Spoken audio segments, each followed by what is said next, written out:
में कुछ बेसिक बातें डिस्कस करने के बाद अब शुरुआत करेंगे दोस्तों हम लोग एसी और डीसी में डिफरेंस की। तो what are the basic difference between AC and DC? अगर ये क्वेश्चन आ सकता है, इंपॉर्टेंट है और बहुत आसान है दोस्तों। एसी और डीसी में डिफरेंस जो है वो हमें बताना है। एसी अल्टरनेटिंग करंट के बारे में पहले हम बता सकते हैं कि it is that current whose magnitude and direction both changes. A current whose magnitude and direction both changes is alternating current.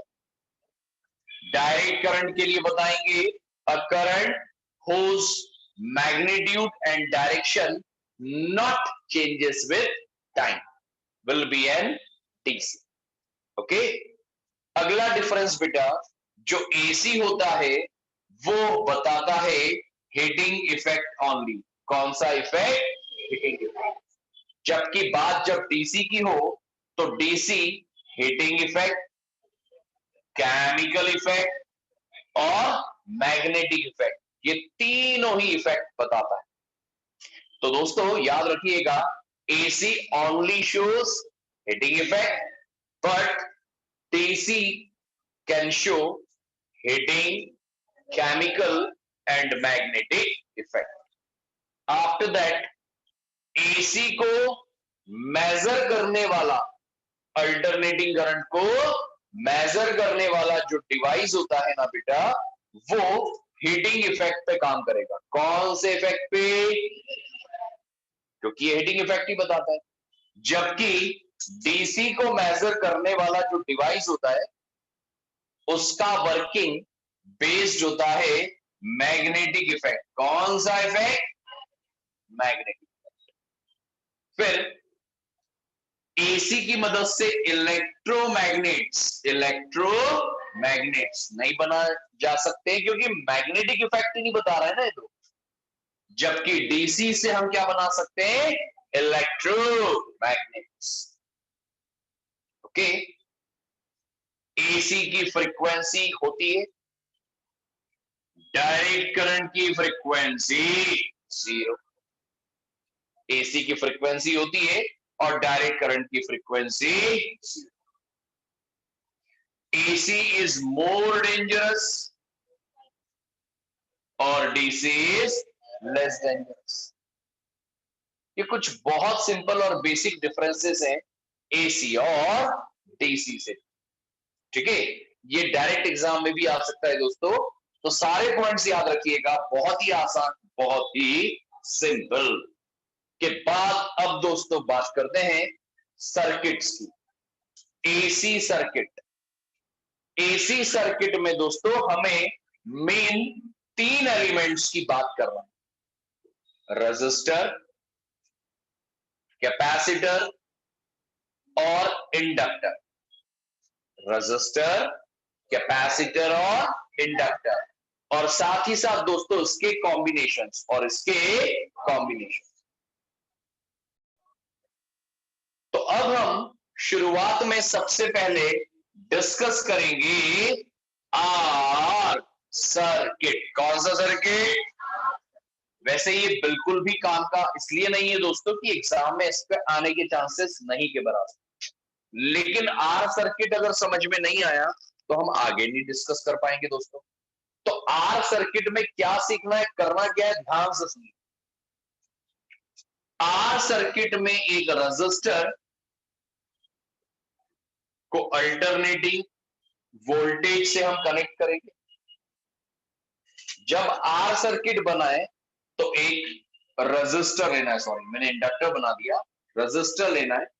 यह आर सर्किट में आर रेजिस्टर, ये सिंबल है दोस्तों अल्टरनेटिंग करंट का। ये AC voltage V equals to V naught sine omega t. कभी भी AC current का डायरेक्शन मत बनाइएगा। क्यों सर? क्योंकि डायरेक्शन जो होगा वो तो बार बार चेंज होगा दोस्तों। ओके? अब अल्टरनेटिंग वोल्टेज की इक्वेशन से डेरिवेशन का शुरुआत होगा। पहले डायग्राम ड्रॉ किया और बताएंगे alternating voltage V is V naught sine. Equation first, हमारा टारगेट करंट की इक्वेशन को फाइंड कर। करंट की इक्वेशन कैसे फाइंड करेंगे सर? तो बेटा रजिस्टर के लिए आप सब जानते हैं ओम्स लॉ, ओम वाला का law, V is I law. अब अगर मैं यहां से I निकालूंगा तो आएगा V बाय R। I आ जाएगा V की वैल्यू V नॉट साइन और अपॉन में I इक्वल्स टू बेटा V नॉट के अपॉन में R लिखते हैं। तो आप इस वोल्टेज अपॉन रेजिस्टेंस, यहां देखो इक्वेशन होती है ना, वोल्टेज के अपॉन में रेजिस्टेंस किसके इक्वल आता है? आई के। पर V नॉट मतलब पीक वोल्टेज, कौन सा voltage? Peak voltage upon resistance होगा पीक करंट। तो I आएगा I नॉट, ये रहा अल्टरनेटिंग करंट आर सर्किट के लिए। आर सर्किट के लिए आपने वोल्टेज की इक्वेशन लिखी, करंट की इक्वेशन आ गई। और आप दोनों इक्वेशन से ये देख सकते हैं दोस्तों कि करंट और वोल्टेज सेम फेस में है। सर ये सेम फेस का मतलब क्या होता है? दोनों बेटा एक साथ इंक्रीज या दोनों एक साथ डिक्रीज हो। ये भी साइन फंक्शन है और ये भी साइन फंक्शन है। जैसे ग्राफ को अगर हम समझें ग्राफ के थ्रू, तो मान लीजिए ये ग्राफ है वोल्टेज के लिए, तो पीक वैल्यू V नॉट और ये टाइम। अब इसी ग्राफ में अगर आप करंट को भी ड्रॉ करें तो करंट की पीक वैल्यू है I नॉट जो V नॉट से कम है, जो कि V नॉट के अपॉन में आ रहा है। तो बेटा करंट के लिए मैं ग्राफ इस तरह से बना सकता हूं। वोल्टेज साइन फंक्शन है, करंट भी साइन फंक्शन है। करंट की peak value I। R circuit में इतना याद रखना है आपको कि वोल्टेज और current both are in the same phase, दोनों सेम फेस में होंगे। That's it. आर सर्किट की इतनी ही कहानी आपको दिमाग में फिट कर।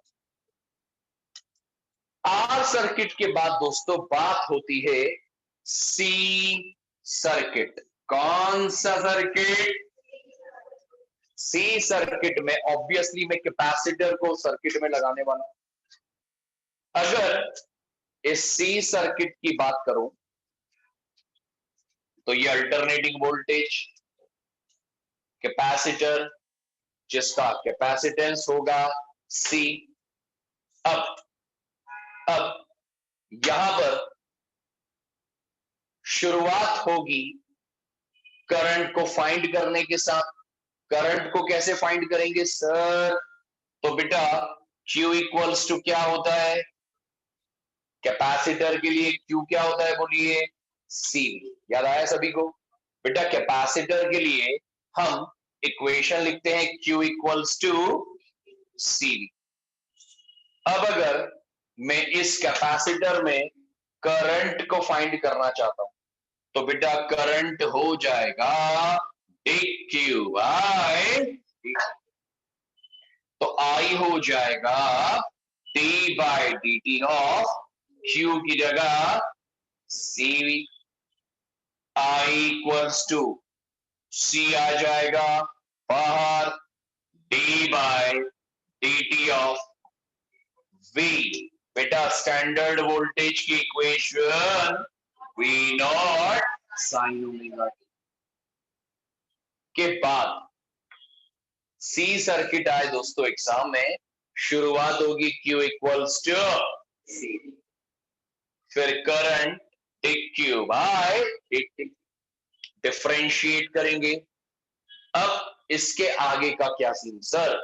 देखिए दोस्तों उसके आगे में I equals to C, V naught को लेंगे बाहर, डी बाय डी टी होगा साइन ओमेगा टी का, होगा I equals to C B naught. दोस्तों साइन का डिफरेंशिएशन इंटीग्रेशन माइनस होता है पर डिफरेंशिएशन प्लस, तो साइन ओमेगा टी का कॉस ओमेगा टी और साथ में मल्टीप्लाई में ओ, तो आई आ जाएगा सी ओमेगा इंटू सी साथ में वी नॉट कॉस ओमेगा। यहां तक रफ पेज रफ कॉपी में डेरिवेशन पार्ट करके बताइए फटाफट सारे बच्चे। अभी के अभी दोस्तों उसको लिखकर याद करना है, जितना लिखकर करेंगे उतनी जल्दी से आप प्रिपेयर कर पाएंगे। Fast all of you fast. Circuit भले मत बनाओ, डायरेक्ट इक्वेशन को लिखकर डेरिवेशन पार्ट करो। देखो कॉन्फिडेंटली समझ में आया नहीं आया।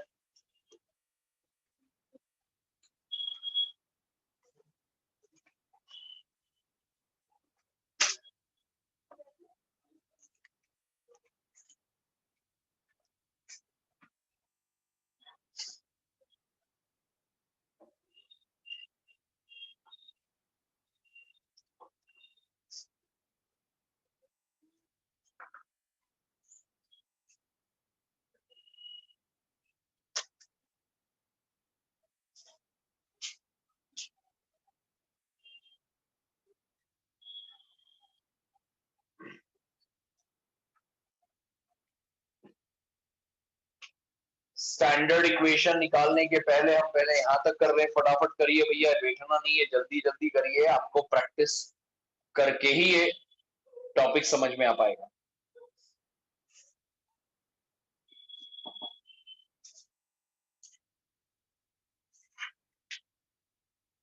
अब जल्दी करिए बेटा, यहां तक फास्ट। डिफरेंशिएट किया, साइन ओमेगा टी का आया cos omega T multiplied by omega. ये स्टेप आने के बाद अब सुनिए, वी नॉट बेटा वोल्टेज अपॉन रेजिस्टेंस, देखो वी होता है ना या, तो वोल्टेज के अपॉन में रेजिस्टेंस क्या होता है, करंट। आप यहां पर वी नॉट के अपॉन में रेजिस्टेंस ले आए, वी नॉट के अपॉन में रेजिस्टेंस ले आए तो काम बन जाएगा। तो वी नॉट के मल्टीपल में लिखा है ओमेगा सी, तो अपॉन में कैसे लाओगे, तो एक काम करो, उसको लिख दो 1 बाय ओमेगा, वी नॉट के अपॉन में 1 बाय ओमेगा सी और साथ में कॉस ओमेगा टी। तो बेटा आई आ जाएगा वी नॉट बाय, बेटा ये जो लिखा है ना 1 बाय ओमेगा सी, ये एक्चुअली सर्किट का इफेक्टिव रेजिस्टेंस होगा, सर्किट का इफेक्टिव रेजिस्टेंस होगा, जिसको एक्स सी से बताएंगे। किससे, ये दो स्टेप्स लिखो, फिर हम एक्स सी से भी निपटते हैं क्या ये।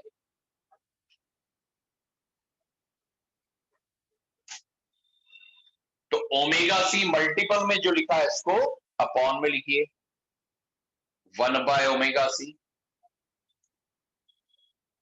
तो V not by X C cos omega t, X C है 1 by omega C. Capacitive capacitive reactance क्या है दोस्तों, ये कैपेसिटिव रिएक्टेंस, लिखो उसको capacitive reactance. Capacitor AC circuit के लिए जो रेजिस्टेंस ऑफर करेगा उसका नाम कैपेसिटिव रिएक्टेंस ही होगा, capacitive reactance.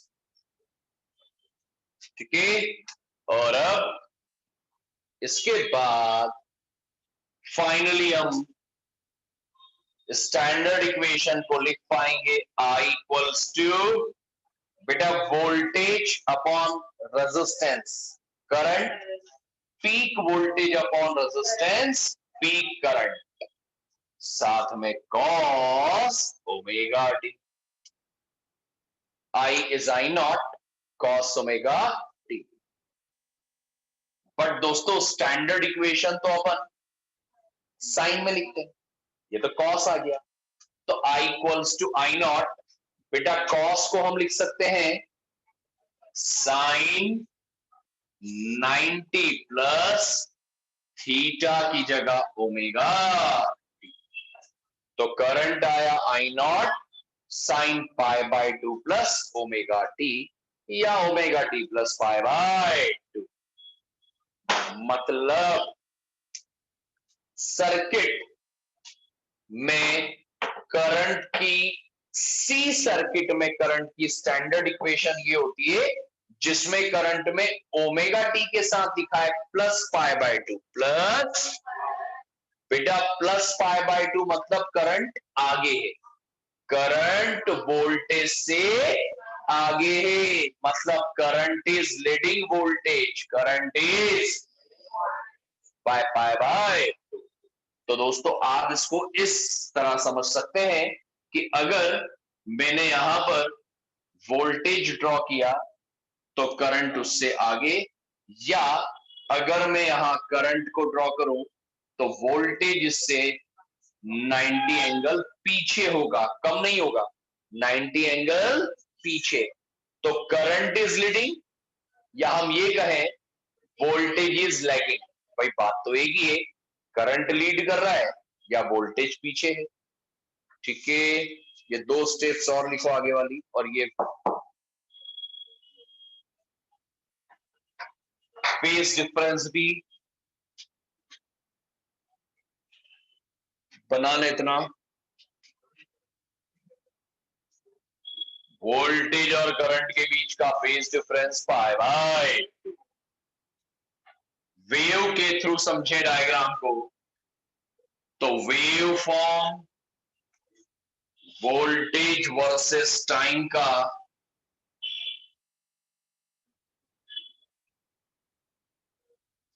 Graph, voltage versus time का तो वही साइन ग्राफ बनेगा। करंट आपके सामने इक्वेशन लिखिए, करंट साइन या कॉस, तो करंट के लिए साइन फंक्शन ना बनते हुए कॉस, कैसे बनता है कॉस फंक्शन? यस, कॉस की वैल्यू मैक्सिमम से शुरू होती है, साइन 0 0 होता है ना, पर कॉस 0 1 होता है। तो बेटा यहां पर ध्यान रखना, जब इसी ग्राफ में करंट ड्रॉ करें, बहुत से बच्चे गलती करते हैं। बहुत सिंपल तरीका बताता हूं बनाने का, सुनिए। आप क्या करिए, करंट आई नॉट वोल्टेज से कम ही लेना इसको थोड़ा सा। क्यों सर? अरे भैया आई नॉट था ना वी नॉट बाय एक्स सी, तो थोड़ा कम लेना। अब साइन और कॉस कॉम्प्लीमेंट्री होते हैं, जहां साइन मैक्सिमम वहां कॉस। तो दोस्तों जहां ये वैल्यू मैक्सिमम है वोल्टेज की, वहां करंट क्या आएगा? 0। तो इस तरह से ग्राफ बनाया, सुनो अभी बनाओ मत, अब ग्राफ आगे नीचे जाएगा। अब जहां वोल्टेज 0 है वहां करंट नीचे मैक्सिमम, तो पहले पॉइंट बनाओ और अब ग्राफ को आगे बनाओ। मतलब केवल आपको ये वेव फॉर्म ही नहीं बनाना है डिजाइन, ध्यान रखना है कि जहां वोल्टेज 0 वहां करंट मैक्सिमम, और जहां वोल्टेज मैक्सिमम वहां करंट 0। तो वोल्टेज यहां नीचे मैक्सिमम, तो इस लेवल पे करंट 0। तो अब इसको इस तरह से, इस तरह से समझ में आया आपको? बनाइए फटाफट सारे बच्चे ग्राफ, जिन पॉइंट्स का ध्यान रखने का कहा उसके साथ। ये फाइनली हमने कंप्लीट किया दोस्तों सी सर्किट।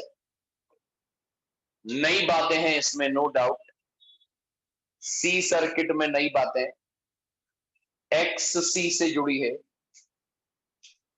कैपेसिटिव रिएक्टेंस नाम दिया जिसको अभी हमने, फॉर्मूला लिखा 1/, ओमेगा सी।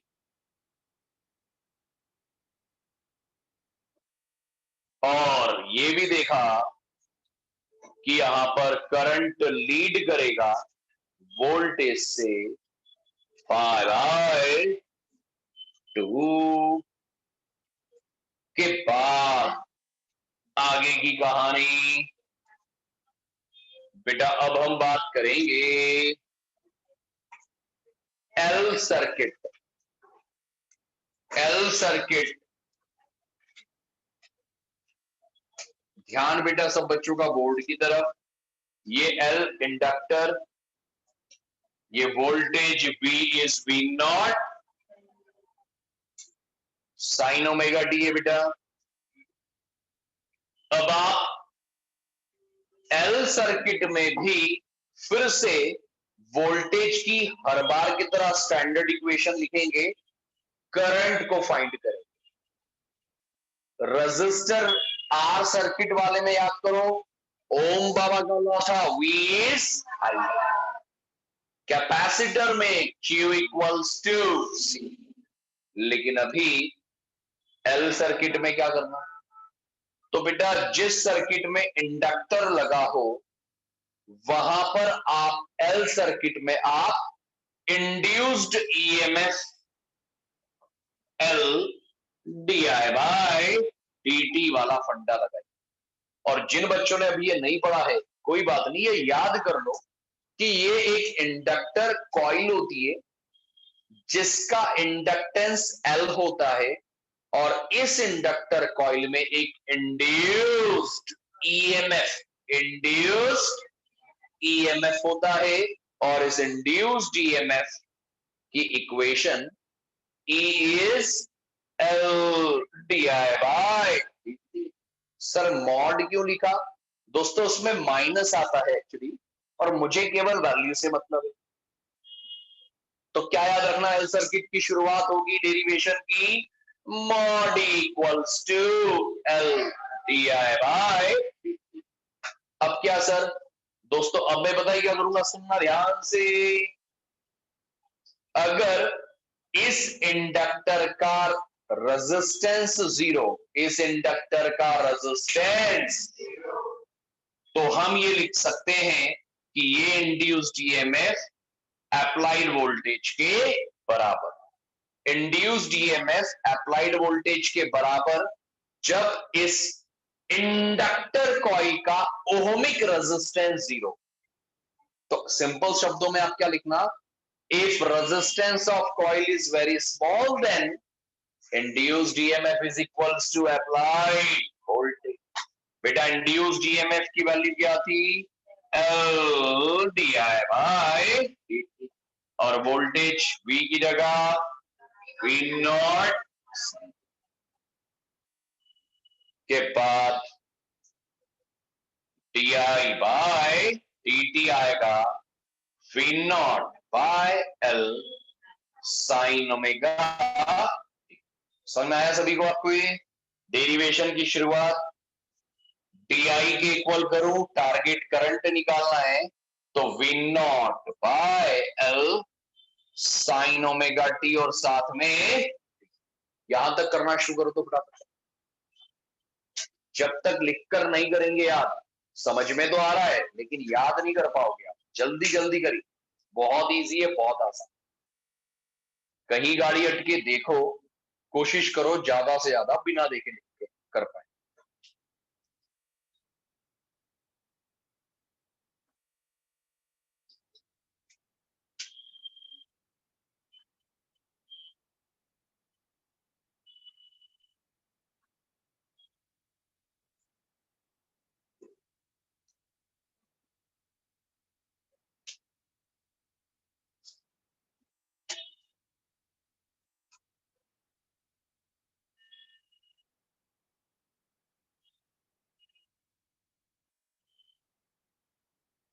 क्रॉस मल्टीप्लाई किया तो ये स्टेप आ गई हमारे पास। हमारा टारगेट है करंट को फाइंड करना। डी आई आ रहा है V naught by L sine omega t. लिखिए मेरे साथ, so I equals to integration of t I, integration of, मेरे साथ साथ करते चलो भैया, टी आई की वैल्यू पुटअप करिए सभी बच्चे। टी आई की value V not by L sine omega T और साथ में डी टी। आई आएगा वी नॉट बाय एल बाहर, साइन ओमेगा टी का integration, V not by L बाहर, बेटा साइन ओमेगा टी को इंटीग्रेट करेंगे तो माइनस कॉस ओमेगा टी और डिवाइडेड बाय ओमेगा।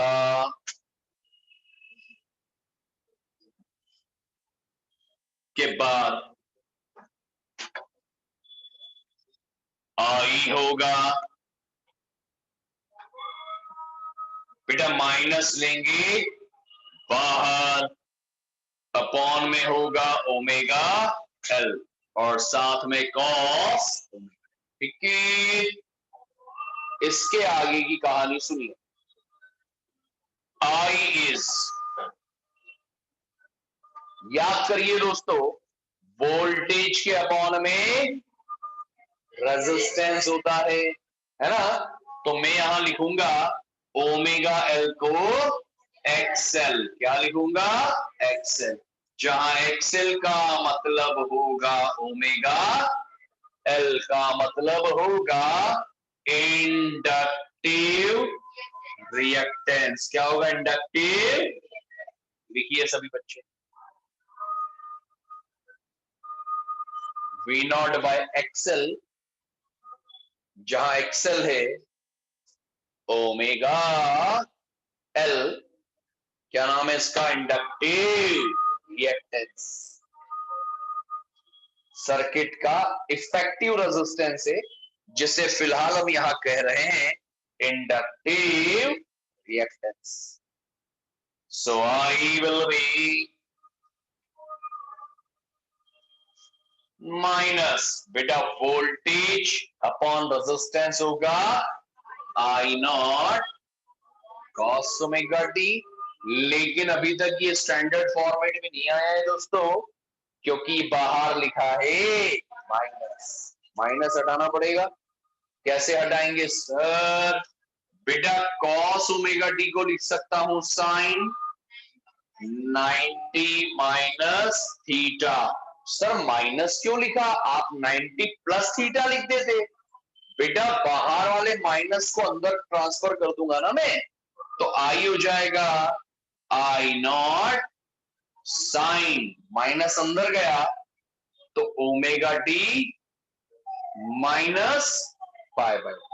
तो देखो माइनस को अंदर शिफ्ट करने से बाहर वाला माइनस भी हट गया और स्टैंडर्ड फॉर्म साइन के फॉर्म में आ चुका है। करिए इसको लिखकर फटाफट, जहां तक कर दिया उसके आगे बेटा। समझने में बड़ा आनंद आता है, समझ में सब आता है, लेकिन जब लिखते हैं तो तकलीफ आती है, इसीलिए इसको लिखकर ही मेरे साथ याद कर लो, कॉन्फिडेंटली प्रिपेयर कर पाओ। ये आ रही है स्टैंडर्ड इक्वेशन ऑफ करंट, और इस इक्वेशन में आप देख सकते हैं दोस्तों sign omega T minus pi by two, minus pi by two मतलब करंट पीछे, करंट पीछे, वोल्टेज आगे। तो एल सर्किट में वोल्टेज लीड करेगा, वोल्टेज, करंट लैग करेगा। तो बेटा एल सर्किट के लिए अगर हम करंट और वोल्टेज के बीच का फेज डिफरेंस बनाएंगे तो वोल्टेज आगे और करंट पीछे। अरे डिक्के, और ग्राफ मतलब वेव फॉर्म बनाऊं मैं, तो फिर से वोल्टेज के लिए साइन फंक्शन होगा, समझ लो फिर बना लेना। करंट, बेटा इस बार देखो करंट की इक्वेशन है माइनस में कॉस ओमेगा टी, तो कॉस का ग्राफ तो नीचे से बनेगा ना, ऊपर तो वोल्टेज V0 है, ये टाइम है, ये वोल्टेज है। इसी ग्राफ में करंट को बनाओ, तो चूंकि current minus cos omega T, तो ये ग्राफ नीचे से बनेगा। नीचे से क्यों? क्योंकि माइनस में। और फिर से ग्राफ बनाने के पहले पॉइंट्स बनाऊंगा लास्ट टाइम की तरह। वोल्टेज जहां मैक्सिमम वहां करंट जीरो, जहां वोल्टेज जीरो वहां करंट मैक्सिमम। इस तरह से ये वेवफॉर्म बनेगा। ठीक है, चलिए फटाफट फटाफट बना लीजिए इसको। ये है कहानी एल सर्किट से जुड़ी, जहां पर हमने सीख लिया, समझ लिया, वोल्टेज लीड करेगा करंट से π/2 फेस के साथ। सी सर्किट में करंट लीड करता है, एल सर्किट में वोल्टेज लीड करता है π/। एक खास बात आपको बताना है इसके बाद, जिसपे बेस्ड ऑब्जेक्टिव्स काफी फ्रिक्वेंटली पूछे जाते हैं या आ सकते हैं। बेटा ये बात समझने के बाद अब सुनिएगा, बेटा आपको कुछ खास काम की बात याद करवा दूं। L circuit, C circuit. L circuit के लिए inductive reactance omega L, C circuit का कैपेसिटिव 1/ओमेगा सी। दोस्तों ओमेगा होता है 2πf, क्या होता है? और यहां पर भी ओमेगा की जगह 2πf। तो आप देख सकते हैं दोस्तों कि एक्सएल प्रोपोर्शनल टू एफ। अगर फ्रीक्वेंसी ज्यादा तो इंडक्टर रेजिस्टेंस भी ज्यादा ऑफर करेगा, इसीलिए ग्राफ एक्सएल और एफ का डायरेक्टली प्रोपोर्शनल वाला। जबकि कैपेसिटर में फ्रीक्वेंसी होगी इनवर्स, इसीलिए ग्राफ बनेगा इस तरह से, इनवर्सली ऐसे इस तरह से। खास बात एक और सुनो, डीसी की बात करूं, फॉर डीसी मतलब डायरेक्ट करंट। बेटा डायरेक्ट करंट के लिए फ्रीक्वेंसी की वैल्यू, अरे डायरेक्ट करंट के लिए फ्रीक्वेंसी की वैल्यू तो एक्सएल भी हो जाएगा। कैसे सर? ये देखो ना बेटा, फ्रीक्वेंसी जीरो तो एक्सएल भी, जबकि यहां एक्ससी 1/0, क्योंकि अपॉन में है ना बेटा, तो 1/0। तो कैपेसिटर इनफाइनाइट रेजिस्टेंस ऑफर करेगा, इंडक्टर जीरो और कैपेसिटर इनफाइनाइट। सारी बातें लिख के याद करो तो फटाफट। ये बहुत काम की बात है बेटा, ये ऑब्जेक्टिव्स पॉइंट ऑफ व्यू से या रीजनिंग क्वेश्चन के हिसाब से आ सकती है। सभी बच्चे इसको फटाफट लिख के याद करें, इसी तरह एज इट इज लिख के याद कर लो, कंपैरिजन करके गलती नहीं होगी।